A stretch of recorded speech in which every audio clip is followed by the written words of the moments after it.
బెంగళూరు కోర్టులో Andhra Pradesh deputy CM Pawan కళ్యాణ్‌కు relief దక్కింది. పవన్ కళ్యాణ్‌పై భూ ఆక్రమణల ఆరోపణల వ్యవహారంలో వీడియోలు, పోస్టులపై కోర్టు కీలక ఆదేశాలు జారీ చేసింది.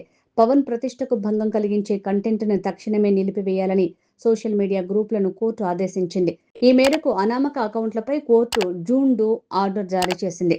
ఆంధ్రప్రదేశ్ డిప్యూటీ సీఎం పవన్ కళ్యాణ్‌కు బెంగళూరులో ఊరట దక్కింది. తెలంగాణలోని కోడి చెరువు భూముల వ్యవహారంలో కోర్టు కీలక ఆదేశాలు జారీ చేసింది.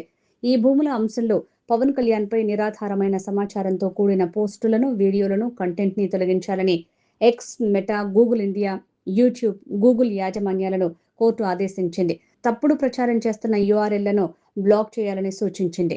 పవన్ కళ్యాణ్ తరపున రామ్ ప్రసాద్ బెంగళూరులోని 16వ సిటీ సివిల్ కోర్టులో పిటిషన్ దాఖలు చేశారు. విచారణ చేపట్టిన కోర్టు ఆదేశాలు ఇచ్చింది.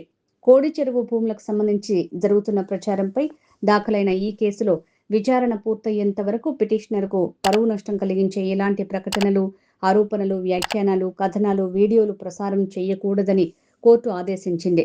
ఈ నెల 10న మధ్యంతర తీర్పును కూడా కోర్టు సవరించింది. జూన్ డో ఆదేశాన్ని జారీ చేసింది.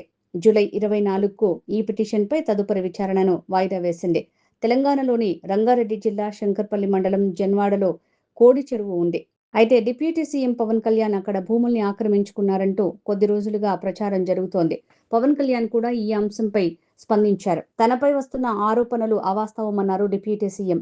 ఒకవేళ తాను చెరువు భూమిని కబ్జా చేసినట్టు నిరూపిస్తే తన జన్వాడ ఇంటిని తానే స్వయంగా తగలబెట్టుకుంటానని ఘాటుగా స్పందించారు. అలాగే పవన్ కళ్యాణ్ కొనుగోలు చేసిన భూమికి సంబంధించి అన్ని రిజిస్ట్రేషన్ పత్రాలు, అనుమతులు ఉన్నాయని జనసేన పార్టీ నేతలు క్లారిటీ ఇచ్చారు. కొంతమంది రాజకీయ కక్షతో పవన్ ఎదుగుదలను ఓర్వలేక తప్పుడు ప్రచారాలు చేస్తున్నారని మండిపడ్డారు. తప్పుడు ప్రచారాలు నమ్మొద్దని సూచించారు. అక్కడ ఎలాంటి ఆక్రమణలు లేవని, పవన్ కళ్యాణ్ ప్రతిష్టను దెబ్బతీయాలని కొందరు ఇలా చేస్తున్నారని అన్నారు.